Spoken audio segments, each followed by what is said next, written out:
From Rialto, the home of fine film.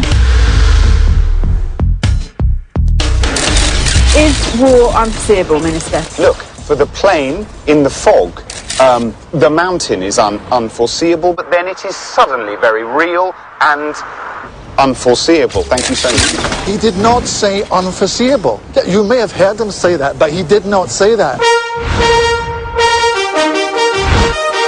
I don't think war is unforeseeable. What is it then? I don't know. Foreseeable? No. No! The film we're looking at is In the Loop. It's the Rialto Pick of the Week this week. The film review with John Henderson this morning. Good morning, John. Good morning, Wammo. It's a story about a war. Lemon, difficult lemon. Lemon, difficult lemon. That's another quote from the movie. I love that soundbite just then. It's absolutely spot on, even down to the accents. How did we manage to get a soundbite without a swear word in it? I'm not sure, because there's a heck of a lot of swear words in this movie. Yeah. Honestly, the paint was blistering off the walls. I sat down there in the theatre. I didn't know what to expect, but my goodness, I wasn't expecting the absolute bollocking that that was coming at me from the screen. It was outstanding. Immediately, wasn't it? Immediately. The dialogue in this film is and it's classic BBC. It's BBC at its best. I've always thought that the English know how to use English, but the irony is that I've got the Scottish dishing out all the swear words in this film, and it's just awesome. Yeah. So the premise of this flick is, yes, it's about a phony case of a war to justify the US and British battle plans to invade the Middle East. Now, I mean, given what went on in recent years with highly classified and subsequently erroneous intel about weapons of mass destruction, which of course had led to the invasion of Iraq, this film really hits home. I'd been told that it would be a little bit like Wag the Dog, and I hadn't really enjoyed Wag the Dog. I kind of felt that movie was more of a showcase platform for the actors, but this is just so well written, and it's just brilliantly acted too, and it's a great movie. Loved it. It's a spin-off from a teleseries as well. Yeah, is it? Which hasn't screened here in New Zealand. Oh, okay, because the characters are so well drawn, and they're so well fleshed out, and it's all about the comms people in this movie. I mean, make no mistake, the politicians, as we've just heard, are at best foolish and at worst downright ignorant. But it's the comms people that keep things ticking on both sides of the Atlantic. And my goodness, I was just amazed at some of the things they get up to. I don't know if anyone remembers Sledgehammer, but David Raish plays Linton Barwick, who's one of the comms guys for the State Department.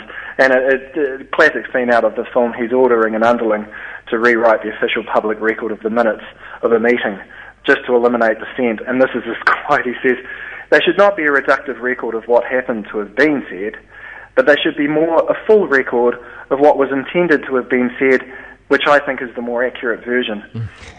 I mean, this sort of stuff goes on throughout the film. It's just awesome. Yeah. And at least the Americans have the good grace not to swear all the time, but far too polite. Americans are far too polite. Yeah. Far too polite.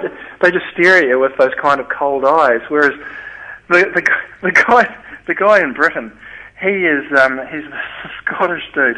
He is just unreal. He just goes on all the time. He's the Prime Minister's number one comms guy. He's the communication director, Peter Capaldi, and he is just a career assassin. He just shoots people down with his mouth from the get-go. I was just I was going, I've got to write this stuff down. This stuff's incredible. He just into a room and he just points some new guy out and says, "You, Ron Weasley, get off your ass now. I want you to do this for me." You know, he's like bullying the whole time, and I could feel my fingernails just digging into the seat going, "Oh my God, imagine working for this guy." Because according to him, everyone else is an absolute idiot and just totally incompetent.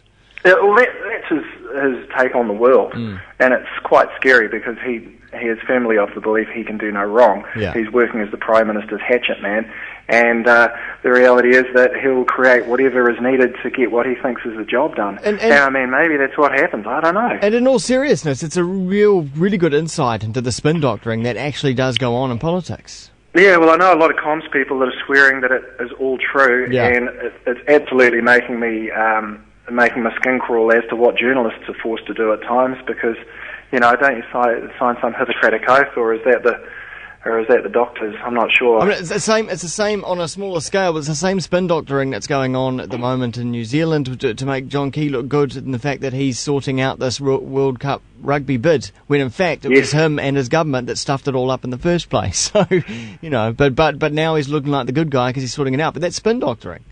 Spin doctoring, and I love spin doctoring. I love it. Maybe you've missed your calling, John. Oh, no, I don't think I'm there. I'm sure I'm not there. I love spin doctoring, but seeing it painted black and white in this movie, I loathe it. Yeah.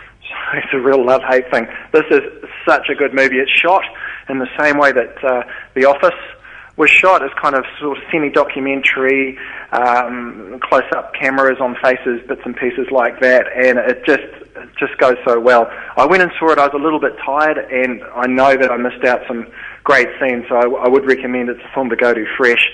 And you might want to take your earplugs as well, because my gosh, some of the vectors coming over the airwaves was unreal. Rather blue.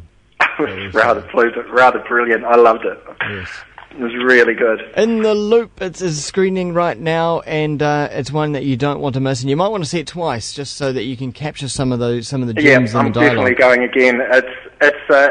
It's a recipe for how to start a war with no real proof. And you could probably spin that out to most things in life. How to start something with no real proof.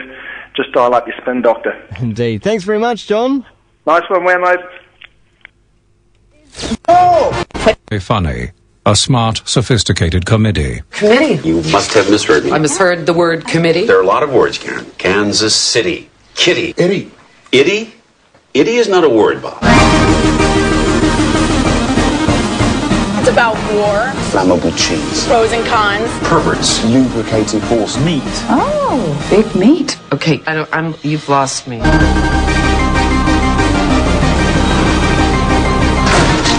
General Flintstone, have you even killed anybody? Yeah. Well, I mean, falling asleep on someone, that doesn't count. I will marshal all the forces of darkness to hound you to an assisted suicide. This is the problem, that civilians wanted to go to war.